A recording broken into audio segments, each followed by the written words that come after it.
Agora eu vou passar a palavra para o nosso presidente, Renan Santos.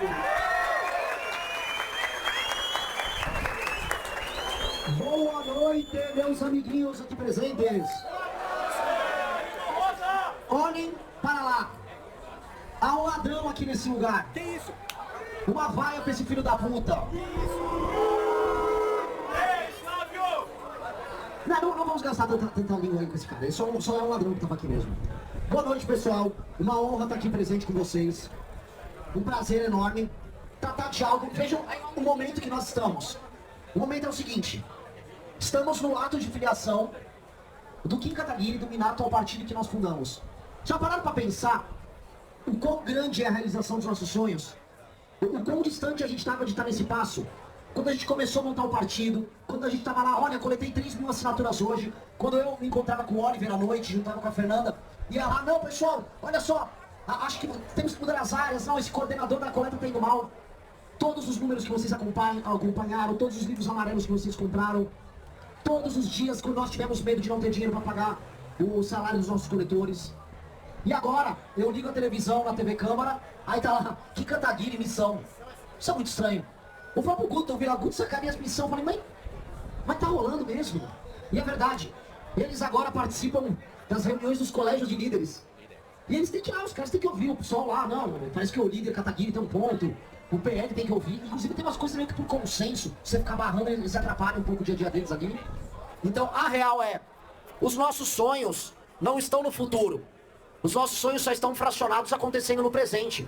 A gente já está vivendo isso na realidade. A gente já está vivendo vitória por vitória aquilo que a gente planejou. Então nós já somos vencedores.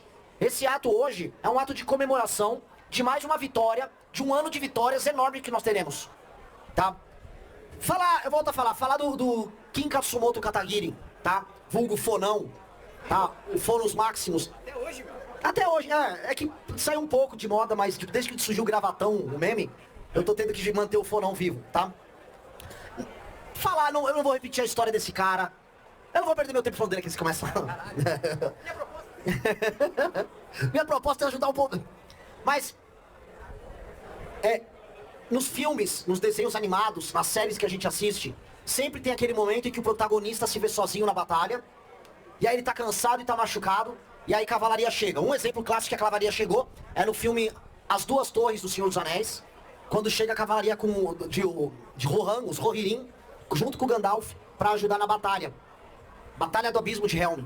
E essa sensação que a gente tem pro Kim, que é o que o Guto acabou de falar, é a sensação de que ele ficou fazendo a política nacional, jogando o grande jogo, por tantos anos sozinho. Prestem atenção, são 8 anos sozinho jogando o grande jogo. 8 anos participando desse inferno, sem ter alguém sequer pra desabafar por lá, distante dos seus amigos. E é até muito louco que a gente tá fazendo esse evento aqui, a 300 metros da sede anterior do MBL, que ficava aqui perto da Rua da União. Foi lá, naquele escritório, que a gente comemorou a primeira vitória do Kim Kataguiri se tornando deputado federal. Hoje, perto daquela sede que nós abandonamos quando houve a acusação dos 400 milhões, eu nunca mais quis botar o pé naquele lugar, a gente volta aqui, praticamente para a mesma rua, para celebrar o momento que o exército vai chegar pro Kim. E o exército que eu quero que chegue é um exército muito claro. É um exército de inúmeros deputados federais em todo o Brasil, se possível comigo como presidente da República, certo?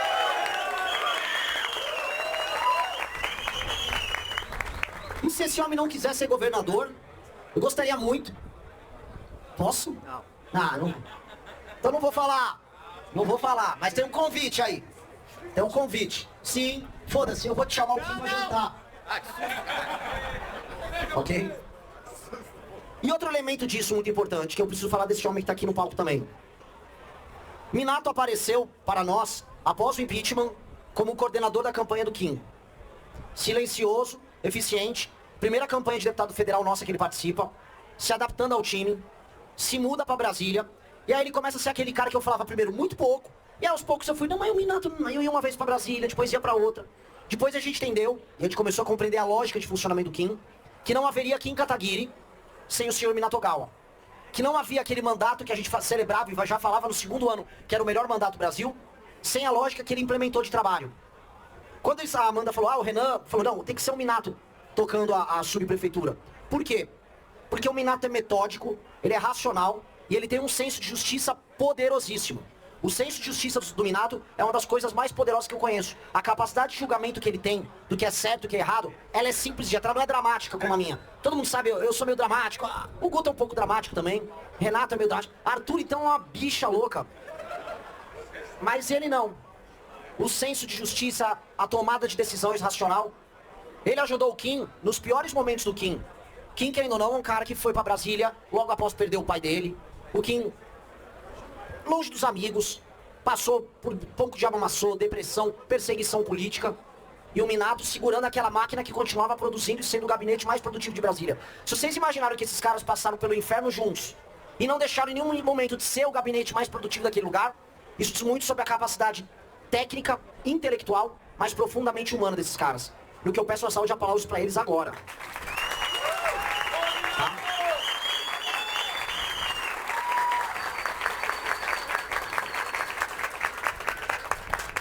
Hoje, o Brasil tá vendo, e todos os lugares que eu rodo, e eu já rodei no Brasil, as pessoas falam dos resultados do mandato do Kim. O Kim é um patrimônio nacional, eu não vou falar que o Kim é um patrimônio de São Paulo. Onde eu vou, as pessoas esperam muito do Kim. As pessoas vibram com os resultados do Kim, torcem por ele. Ele é o primeiro deputado federal mesmo que nós temos. E eu acho que isso tem que ser o padrão, e é um padrão que eu tenho certeza que o Guto vai seguir, e os nossos outros líderes ao redor do Brasil, que se tornarão deputados federais, também o serão. E nesse ponto, a ferramenta que está me permitindo, sendo um maluco não tão descabelado mais, a chegar nas rádios e dizer, eu vou tocar esse plano e eu tenho um plano, é porque antes de mim, por 8 anos, um cara teve um plano e passou esse plano no Congresso Nacional. Então a minha credibilidade só é existente porque ela é ancorada no trabalho desse filho da puta. Que era, na prática, aquele japonesinho que apareceu com uma mochila nas costas do nosso escritório no final do ano de 2014 e falou, vem aqui, vamos lá, vamos fazer uns vídeos. E aí a história começou a ser escrita e hoje é mais um dia dessa história. Bem-vindo à missão, senhor Kim Kataguiri. Bem-vindo à missão, Minato. E a palavra é do senhor. Opa!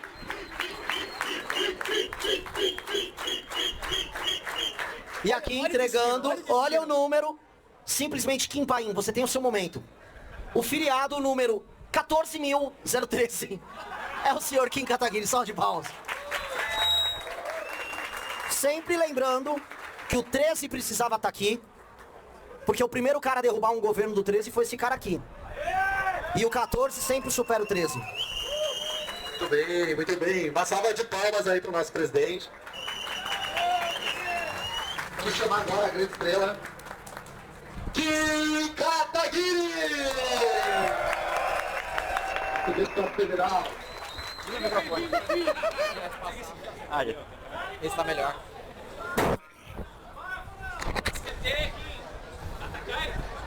Boa noite! Nada agora para o nosso projeto de país. Agora a gente tem o nosso próprio partido contra todas as chances, contra todas as análises, contra todas as expectativas da classe política, contra todas as expectativas do judiciário. Se quiser, usa o microfone igual usava em manifestação. Vou usar então. O que você quer? Você quer isso aqui? Ô meu! Põe mais uma lapela aí, Kataguiri. Esse povo da RL tá querendo demais. Agora nada para! Agora nada para o nosso projeto de país. Nós temos um partido. Agora nada para! Nada para o nosso projeto de país.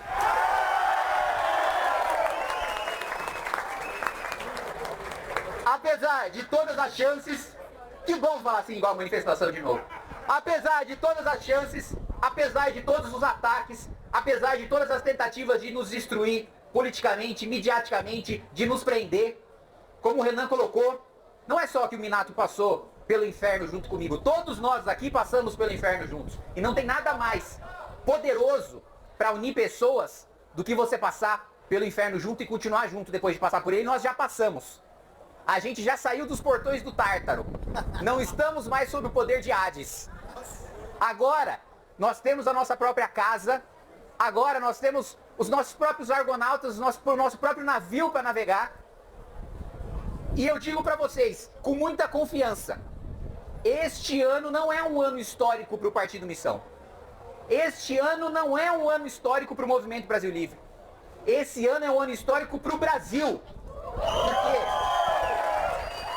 É nesse ano que o partido que vai ter o presidente da República, que o partido que vai ter o presidente da Câmara dos Deputados, que o partido que vai ter o presidente do Senado da República, que o partido que vai ter o presidente do Supremo Tribunal Federal disputa a sua primeira eleição. Esse é o ano em que o partido que terá o poder para transformar esse país num país sério disputa a sua primeira eleição. E vocês que estão aqui pessoalmente são testemunhas oculares da história. Vocês que estão aqui, que me cumprimentaram, que falaram que eu não desisti, que falaram que eu não vou mais estar sozinho, e eu tenho certeza absoluta, que qualquer que seja o meu futuro, não só nessa eleição, mas em outras, eu jamais estarei sozinho.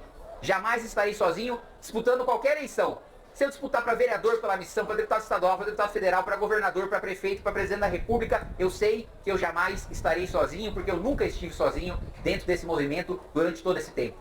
Eu estive longe, eu estive distante, por uma imposição de trabalhar no Congresso Nacional.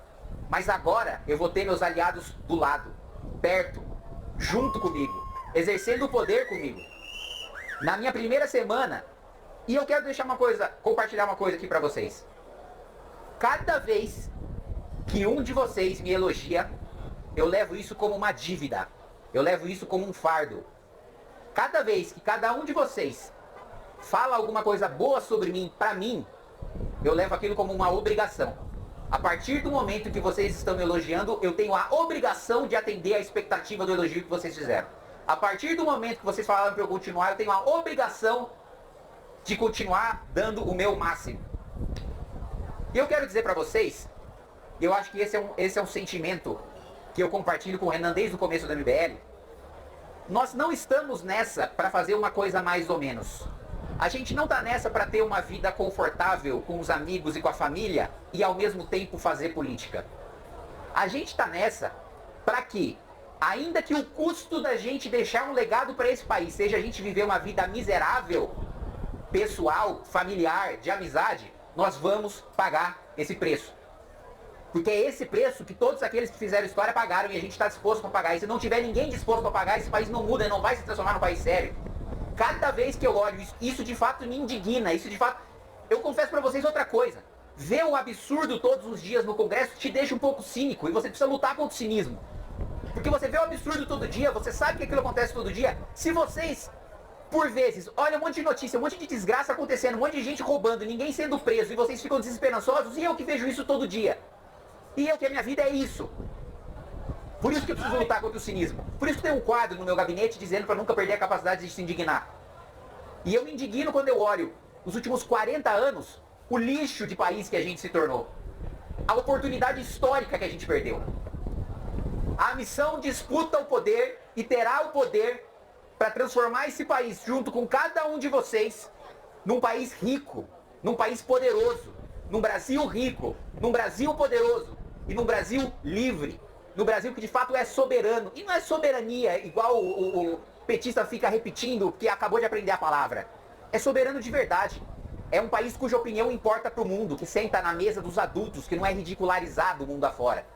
É um país que, se qualquer outro país do mundo quiser começar uma guerra, tem que ouvir a opinião do Brasil.